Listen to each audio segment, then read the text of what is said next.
Welcome back to the Grow Your Nutrition Business podcast. At Healthy Steps Nutrition, we believe something as fundamental as nutrition shouldn't be complicated, which is why we focus on a simple, habit-based approach. We know that helping your clients become the healthiest versions of themselves isn't just about what you eat or getting to the gym for an hour. We have to look at a holistic approach, looking at how our clients manage stress, what kind of support system they have, their lifestyle, sleep, exercise, and of course, nutrition. We teach gym owners and coaches how to build successful, habit-based coaching programs without reinventing the wheel. I'm your host, Nicole Aucoin, registered dietitian and founder of Healthy Steps Nutrition, CrossFit HSN, and HSN Mentoring. I'm also the author of The Basics of Nutrition Coaching, CrossFit Preferred Nutrition course. In this podcast, I'm going to teach you how to take one step at a time to build a successful, habit-based coaching program where you finally feel confident talking about nutrition to your members and your communities. Today, I'm so excited to have my husband, Jason, come on the podcast with me. Healthy Steps Nutrition has been growing our nutrition team as well as many gyms in the HSN mentoring family. And there are some popular questions that come up, and today we discuss all of them. So today we are going through how to build a nutrition team in your gym. First thing we talk about is, should you start with a team or start with just one coach? It's a really popular question. Then we go through how to ensure your staff is on the same page, how to ensure a consistent experience between nutrition coaches. For gyms not using HSN mentoring, this is a sticking point for many of them. They end up having coaches that do different things and their clients talk to each other, and it's not a professional experience.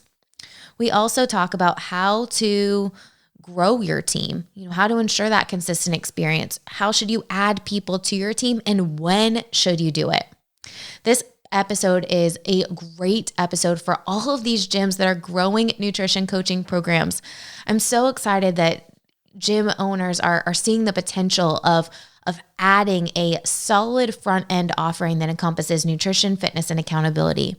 And by doing that, so many more people are getting started with the real solution to their problem. If you think about it, most people come to a gym because they want to get healthy, they want to lose weight, they want to change their body composition. And we all know that if people have nutrition, fitness, and most importantly, accountability, they're going to see results faster.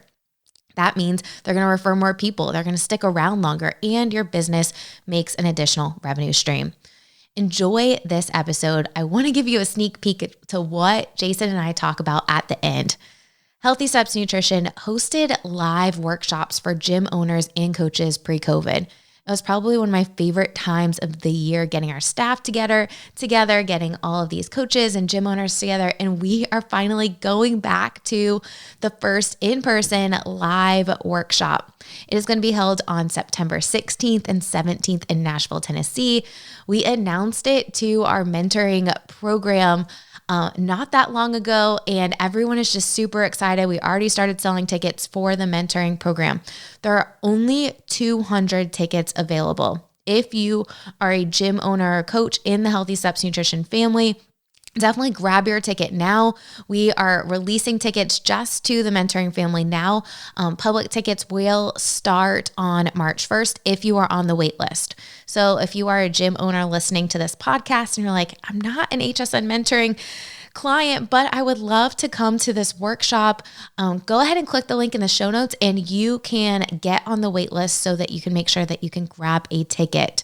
I hope to see you guys all in Nashville and enjoy this episode on growing a nutrition team. Hey, Nicole. So this is Jason, your husband, and we're going to switch the rules a little bit today. And I'm going to interview you because there's a hot topic right now. I know our gym is busier than ever with nutrition clients, and our gyms that are running our program are blowing up with nutrition right now. I don't know what it's from. Maybe this crazy epidemic that we've been in the last 2 years, but everybody's starting to move towards nutrition. Finally, the light bulb's going off. Tell me a little bit about what's going on with nutrition coaching, our gyms. They're getting busier. We're getting busier. Tell me a little bit about what's going on with that and how we should be leaning into growing our nutrition program as well as our coaches in the gym. Yeah, I think it's a super exciting time right now, right? Like we are busier than ever. I think, the more people you grow in a nutrition coaching program, the more they're talking about nutrition coaching, and then the more referrals you get. So you give people a great experience. They want to tell their friends about it, and have their friends get the same help. So we are growing. Gyms across the world are growing nutrition programs, and it's awesome to see like the conversations have switched to, I don't just want to come to your gym. Like I need help. I need accountability. I need something that's simple and actionable. And that's really what Healthy Steps Nutrition was built on. Like people have tried macros, they've tried different types of fad diets, and they realized, okay, I need something that's simple and sustainable.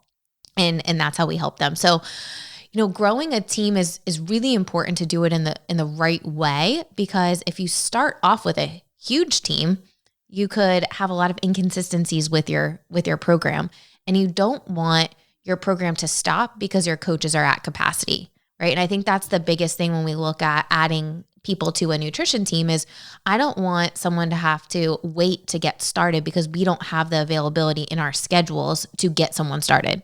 Yeah, that makes total sense. And I mean, just in the last 2 days, we've had 2 referrals, going back to your point, about clients that have had a really successful experience with us. And now they've got friends that are calling us up. So that makes total sense. And plus with CrossFit now pushing nutrition, it's like, hello, people are getting it. So you make a great point.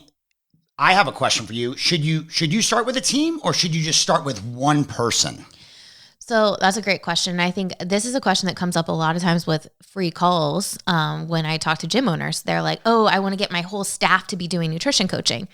And it sounds really great in theory, like you want everyone talking about it. And you do want everyone on your staff talking about nutrition and the importance of it.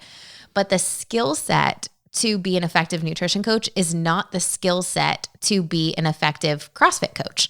So you could have people that don't have necessarily the good people skills one-on-one, that don't have really good follow through, that aren't as caring and compassionate, that might not be the best nutrition coaches, but they're amazing CrossFit coaches. When we first started HSN mentoring, there was a mentoring group that the model was designed that all of their athletes were assigned to a coach, and that coach was responsible for everything for that athlete.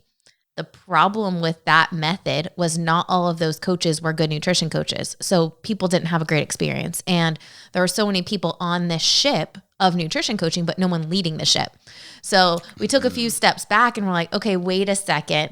Let's have the owner, because you're the leader of your tribe, right, and one nutrition coach go through the training, get it up and running, and then add more people to support the growth of the program as it grows. Yes, all of the staff has to be on board with the nutrition coaching program. Having staff meetings is super valuable to ensure a consistent message, but the actual person delivering the nutrition coaching one-on-one experience should just be one person to start, and then add more people to that team and make a balanced team as you grow the nutrition coaching program. That makes total sense. I couldn't agree more with that. So how do you get everybody on the same page, right? So you've got the owner of the gym that goes through the program, you've got their rock star coach, and they're killing it, right? But what happens when you've got 4 other coaches, and maybe they're not necessarily nutrition coaches, right? Maybe they're just rock star CrossFit coaches like your husband. So in that case, what happens when we are ready to get those other coaches on board? Maybe they aren't nutrition coaches, but yet they're still in front. They're facing your clients every day. So how do we do that? I think one of the best strategies, it's so much easier to be able to talk about it when you talk about it from experience, right? Like you'd made a video yesterday talking about the brisket that you bought and how much sugar is in there. And which was awesome, by the way. We'll have to link that video below because it was super relatable, because you might have gotten a little bit tricked, or you bought it because you wanted to make this video. Maybe both. Minor detail. And I wasn't with you at the grocery store. That's when all the fun happens. So, I think it's really important that you can talk from experience, right? Like you Yes. are walking the walk. It's easy for you to make quick videos, even though you aren't the actual nutrition coach for the majority of our clients. You can make a video talking about it, or talk to any of our athletes about it, because you can talk from experience. Sure. So from a coaching standpoint, I want all of our coaches in staff meetings to understand how to communicate what our nutrition program is about, what the client experience looks like, how someone gets started, right? Like go over here and click a QR code and book a free intro. Right. So you want it to be simple. And then the other thing, when you launch a nutrition program in a gym, encourage your coaches to be a part of the challenge that you launch. Oh, right. Great like, idea. Let the coaches be a part of the challenge. And then the next question is like, well, Nicole, do they have to pay for the challenge?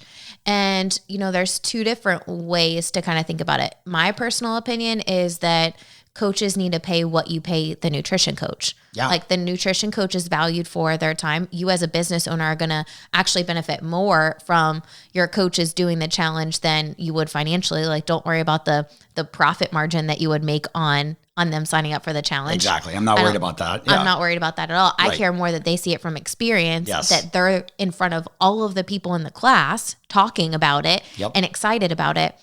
Same thing goes for individual nutrition coaching. If you don't want to do a challenge, which is totally fine, have your coaches be a part of the nutrition coaching program, but they should be paying the amount that you pay the nutrition coach. Roughly about 50% is what the average gym owner pays nutrition coaches. 44 to 50% is typically the breakdown method. And you have to think about, what's the cost of acquisition with clients? If you're doing any marketing, payroll processing, there's a lot of other things that go into insurance, like a lot of things that go into the business side. And then you also are in a business. And if you're not making a profit on that business, you're not going to be able to keep your doors open to help more people. So you have to figure out, what makes sense. The overwhelming majority pay between 45 to 50% of the amount coming in goes to the coach. Okay. Well, that leads me to my next point is when we think about how do we kind of ensure consistency. Well, hey, you just answered that question for me. If the coaches are being coached, they're getting that experience from the nutrition coach. So when they become nutrition coaches, if and when they're the right fit for that, I'm assuming that consistent message is going to be delivered to their clients as well. Would that be true? Yeah, I think it's always easier to talk from experience. So if you experience the program first, and that's one of the reasons why with HSN Mentoring, we now added 3 months of nutrition coaching with the initial investment, because we want the coaches to see what it looks like from a client's experience. Genius. From our HQ location. And that was definitely not my idea. It happened randomly as gym owners and coaches were signing up for HSN Mentoring. They were signing up to get coached by us, and they ended up having better programs. So we're like, okay, let's rethink the model. Let's add this into the initial investment in the training and make it part of the training process. And it's worked out really well. But I think when we're talking about consistency with delivering a program, this is a roadblock for so many gym owners. I was talking to a gym owner yesterday, and she actually has a pretty successful nutrition program. She started that, and then she bought a gym. So super similar to our story. That's our story, right? Super similar. My goodness, I'm excited to work with this gym, but she has a pretty successful nutrition program. She has about, I think, 100, 200 people in her nutrition coaching program separate, but she has a 200 member gym and only 20 people in her gym that are doing nutrition coaching. So she's like, I'm missing the mark here with, like, I clearly have got nutrition coaching under, doing nutrition coaching well with my... In a separate entity. In a separate business. Yep. But I have not figured out how to master getting new people and getting my membership bought in on nutrition coaching. I need your help. And then we started diving into, okay, well, what does your nutrition coaching program look like right now? Like, how many nutrition coaches do you have? And she has a pretty decent sized staff. I think sometimes as we add staff, if we don't have all the systems dialed in, it's going to be a different experience. For sure. And the problem with having a different experience in a gym setting is all of your clients talk to each other. So if you don't have systems dialed in and like the templates for everything, what does the initial consultation look like? What do the follow-ups between meetings look like? How often are you reaching out to them? What messages are you sending? What resources are you giving them? Are you like writing everything down frantically, which is what I did when I started? Or do you have professional resources that you're giving your clients? How are you communicating with them? Right. If you have one coach that's texting, one coach that's Facebook messaging, one coach that's emailing, it's not a great experience and you're not going to be able to scale it. We just added Care to our nutrition coaching team, and she owns a gym in Malaysia. Yep. Her and her husband moved here. They're helping us run our gym. she did nutrition coaching before, but we're like, hey, do you want to come on board and help with nutrition coaching? She's already been through the training process. So it was super easy for her to get up and running and helping our clients because she already knew. Like she said it multiple times. Well, Nicole, this is super easy because I've already been through the training. Like I know exactly what to do. And she shadowed Amanda for a few initial consultations, follow-up visits.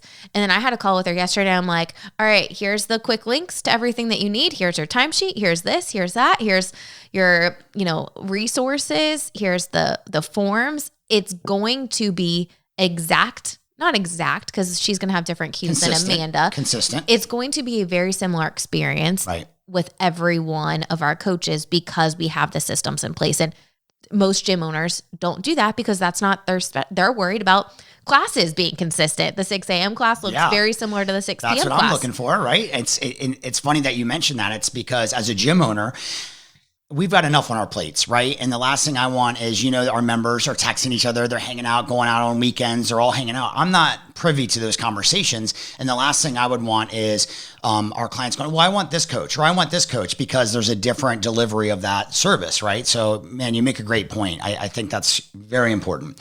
It makes it so much easier to scale and grow a nutrition coaching program when you have all of those systems in place. Because it's like, man, so easy.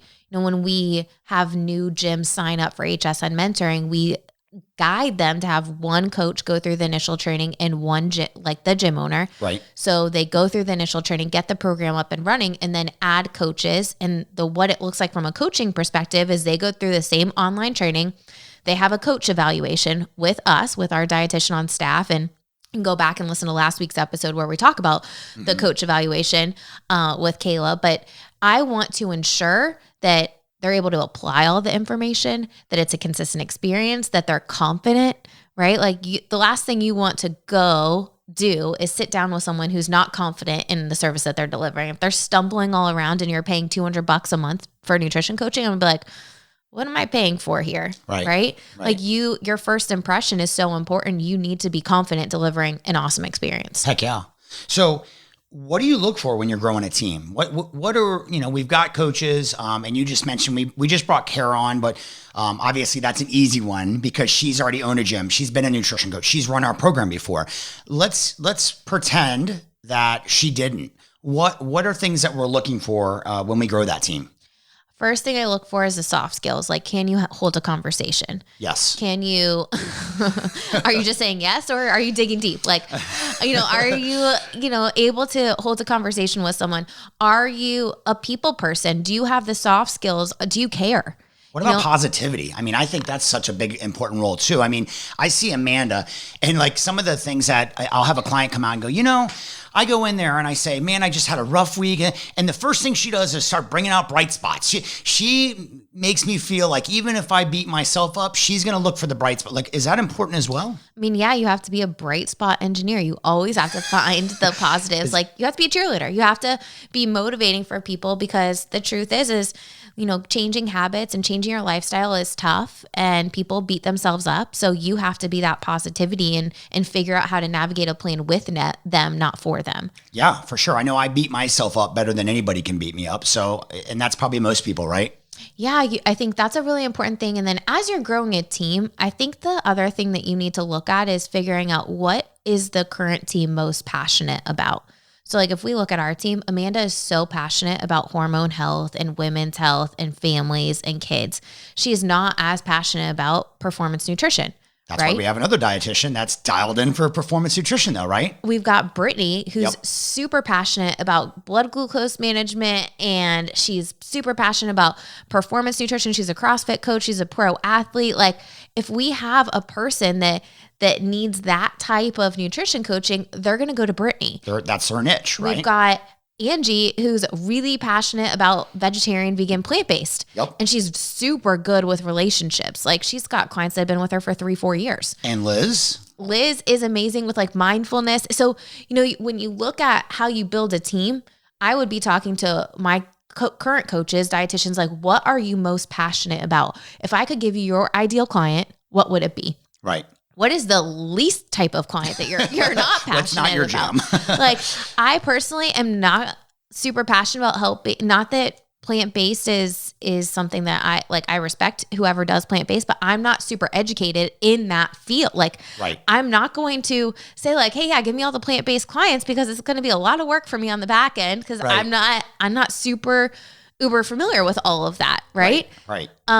Hormone health. Like, Amanda has done a ton of research with hormone health. Right. Like, if we have a ton of clients that come to us with hormone health, that's not going to be my specialty, right? I'm going to give them to Amanda. Right. So if you look at your team, like, what are your current team members passionate about? What's their ideal client? And then let's fill in the gaps as we build a team with people that are passionate about other types of things. If you have everyone that's passionate about performance nutrition and no one that's passionate about like mindfulness and other vegetarian, vegan, just different types, and you're going to have a stacked team serving one client base, and there's so many people that need help. Right. And so you also mentioned, you have dietitians. Your team is made up of a mix. So not everybody's a dietitian, right? I mean, we have several coaches that are not RDs. Yep. I think there's a line with medical nutrition therapy. So, people that have a condition, and this is a legal thing, not just like a Nicole thing, right? With healthy steps nutrition. This is a legal thing. And actually, we had a dietitian reach out to me recently. I was like, hey, is this your rule or is it state rule? Or like, what kind of rule is this, Nicole? Right. Is it bendable? Definitely. No. There's a hard line. There's a line in the sand. Nobody wants to get a letter from the state. No, the Department of Health will send you a cease and desist letter. There are many gyms that have gotten those. And luckily the gyms that have gotten those that use our program have been within their scope of practice. And it's a quick call for me to the Department of State, and they're good to go. But if you are helping someone manage kidney disease, cancer, pancreatitis, you need to be a dietitian to help them. We're partnering with a company with blood glucose control, and being able to interpret blood glucose numbers, give them recommendations based on their numbers, is the role of a dietitian. Genius. Yeah. Okay. So I have one more question, and then I've got some really good news that I want to talk about, but let's get to this last question that I was thinking about. And I think you kind of answered it earlier, but when should you look to start adding people to that team? We've talked about who should be on the team. We've talked about the different aspects, the different roles, the different players, but when should that process start taking place? I think when you look at your team, you as a gym owner need to be meeting with your nutrition coaches regularly, right? Like, you need to. What's regularly? Give me an example. We meet once a month. Okay. As a team, we meet once a month, and then we also meet individually on a quarterly basis, just to chat, see how life's going, see what we can do to support them, see what their goals are, see what they're seeing that we're not seeing. But I ask them, like, okay, where are you at compared to capacity? And what I don't want to happen is them to all tell me, oh, I'm at 100%. And then now we're on a wait list for our nutrition coaching program. We can't take any more clients and we can't help serve them. When people reach out for nutrition coaching, like, they are ready to get started now. So, we look at, okay, we're at 50% capacity. How quickly are we growing? Are we at 75% capacity? That is when we are starting to bring on a nutrition coach. From start to finish with our training process to add a nutrition coach, it's about 4 to 6 weeks, depending on how quick they get through the training. Right. Because I want them to go through the online course. Then they're also shadowing initial consultations. They're shadowing follow-up visits. They're doing mock consultations. They're doing an evaluation with it's a process, sure. But I am like, a hard thing for me is I want a consistent experience. Like, I hold our coaches up to a standard, and I want them all to be there.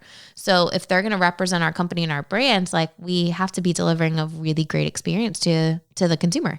Right. And it's funny, I think about restaurants, right? And you go to a restaurant in Florida, you go to the same restaurant in North Carolina. And what really makes me kind of the wow factor is if it's the same experience at both locations, and it's no different here, right? So I think that is really key. And I'm going to do a plug here for Push Press, even though we're not talking about push press today. But where are you going with this? Well, from an owner standpoint, like, when you bring up a good point about capacity, right? And what I love about using the push press software is that I can assign every nutrition client's assigned to a coach, right? So if I ever got an email, I know exactly who they're being assigned to. If I'm glancing at a chart and I need to say, okay, well, I've got 3 calls today, for example, with nutrition potential clients, I can look really quickly and run a report and say, okay, well, my nutrition clients or coaches, I have 6 of them. So where are they at as far as capacity? Like this one's got 36. I might want to lean towards a 19, but depending on what their needs are, right? So if there's somebody that could go to either coach, I'm going to probably put them towards the one that's at 19 versus 36. So that's important, right? And I think the software definitely helps me now. You look back 5 years ago and we're using spreadsheets and we're using all kinds of crazy tools. And now it's more streamlined. It's better. I love it. So yeah, I think that. And then also looking at, all right, what are the other things that are going on? Like Amanda has the hormone challenge going on right now with 15, 18 people in it. You've got a corporate wellness challenge with 45 people going on that Liz is taking on. So there are nutrition coaches right now that are handling other types of clients there's a lot of moving parts when you build a nutrition coaching program and taking in all of those. And that's why it's cool to have a team, because you talk to someone and then you read their body language. You read like, okay, what's the personality like? Yep. What are their goals? Let's match them to the best coach so that they have the best experience, which in the end is going to help them see better results and increase length of engagement with clients. Love it. All right, let's talk about something exciting. We got some good news. Okay. So, it's not that we're getting a puppy, because I know you want one, but it's not happening. So COVID's put a damper on a lot of things, and we're like at the end here. The finish line is in sight, and we are starting to do live workshops again. And I know the most hated word in CrossFit is country music, something that you actually love. But you love going to Nashville. You love listening to country music. You love the city, the vibrance. It's a great place. And you said, man, we should do a live workshop this year in September, and we should do it in Nashville. And I was like, that's genius, right? And so we also had, started thinking, should we have a staff retreat, because we love Nashville? And so we are going to have a staff retreat, which does probably not much for our listeners, but for the listeners, we're having a live workshop. What does that include? Tell me about it. Yeah. I think the last one we did was 2019, I think. And it was so much fun. We had 150 gym owners in a room where we were giving presentations, but also most importantly, giving them time to apply the information and network with other gym owners, really looking at how do I take my gym and build it into a house of wellness and help people get healthy, fight chronic disease, which at the end of the day, like that's what CrossFit was made for. Like, let's get people healthy through nutrition, fitness, and accountability. So I'm super excited. We're going to have, during the week, it's going to be a staff retreat. On the weekend, we're kicking off Friday with a welcome reception. Can you give me a date on that Friday? Or do you know it off the top of your head? Yep, September 16th. Okay, Friday, September 16th. And we are kicking off a welcome reception. Then Saturday, we are doing a workshop all day. So, 8 to 5 is going to be a workshop. There's going to be panel discussions. We have some pretty incredible panelists. I'm not going to name any names yet because we're waiting a little bit for that. But one of the things that we're going to be talking about is fighting chronic disease. We're going to be doing an employee wellness, because that's a huge topic. Gym owners that are like, hey, I want to build my business outside of the walls of my gym. I want to impact more people. We're going to talk all about how to do that and give people a simple, actionable plan to do it. We're talking about the best practices, leading a team. It's going to be so much fun. Friday, we are hosting the welcome reception at a place called the Bridge Building, which is downtown Nashville, looking over the water. We actually just locked in the contract last night. Drinks, hors d'oeuvres, what are we doing? All the things. Talk dirty to me. That's my love language, hors d'oeuvres and drinks. Yep. So we're happy hour. There's going to be apps, and Push Press is actually going to co-host that with us. So I like them. They're just fun people. They're cool people. Yeah. So we're going to do that together. They're going to be involved on Saturday too. We've got some other really cool sponsors that we'll be announcing soon. It's just going to be so much fun. So we made a teaser announcement last week in our private group, because we're only selling 200 tickets. And I'm like, I want our gym owners selfishly to definitely be there first. They get the first offer. Yep. So, but then we are going to go public if they don't take the bite, right? Yeah. Yeah. Okay. All right. So we made a teaser and we pushed out the ticket sales for our members on Monday. And where can they find those tickets? So they can find them in the Facebook group, and then also a link maybe. Is there a link on this? Yep, we'll put a link under this for sure for members only. If you're not a gym owner using our program, then you can fill out a wait list form, and we're going to be emailing out the link to the people on the wait list first, March 1st. So we're giving our people basically 3 weeks to get up and get signed up. And then, it's going to be so much fun. Gym owners can expect to walk away learning how to build a plan. And the cool thing is there'll be some coaches there too. So nutrition coaches, gym owners, it's just going to be a fun weekend to connect. I think what I learned during COVID is like, hey, I miss connecting with people. Yeah, and for sure. I want to be around people and show them the path of like, hey, your business doesn't just have to be a gym. Like you can truly transform someone's health and someone's life by adding habit-based nutrition coaching and accountability. And we're going to give them the plan to do it. I can't wait. Nashville is one of our favorite cities, and that's somewhere where we want to retire one day, and I'm looking forward to it, and I hope you guys are too. Nicole, thanks for being a guest on your show today and having your husband come in and interview. It's been a pleasure, and I'm looking forward to September 16th. I hope you enjoyed that episode on growing a nutrition team. I think the biggest takeaway that I've learned over the years growing our team is that you want different personalities. You want people that specialize in different things so that you have a well-rounded team. And then when you are doing these intro calls, you have to read the person's personality, right? You pair people based on personality and what their goals are. And what happens when you do that is that you end up increasing the length of engagement because people are working with a coach that is going to connect with them. Again, going back to the first question that Jason and I talked about, I would highly recommend if you are just starting a nutrition program that you start off with one gym owner and a coach going through and launching a program, whether it is ours or you're building one on your own to ensure consistency. When we add nutrition coaches, they go through our training, then they shadow the current coach. That current coach shadows them. Then there's an evaluation by our staff, and then they go on and they work with clients themselves. By having processes in place, it makes it really easy to add additional coaches and ensure that you are providing a consistent and professional experience. All right, I hope you enjoyed that episode on building a nutrition team. And more importantly, I hope you are as excited as I am about the Healthy Steps Nutrition Live Workshop in Nashville, Tennessee on September 16th and 17th. Make sure you get your ticket. And if you are not an HSN mentoring client, make sure that you click the link in the show notes so that you can join the waitlist today. All right, we'll see you back here next week.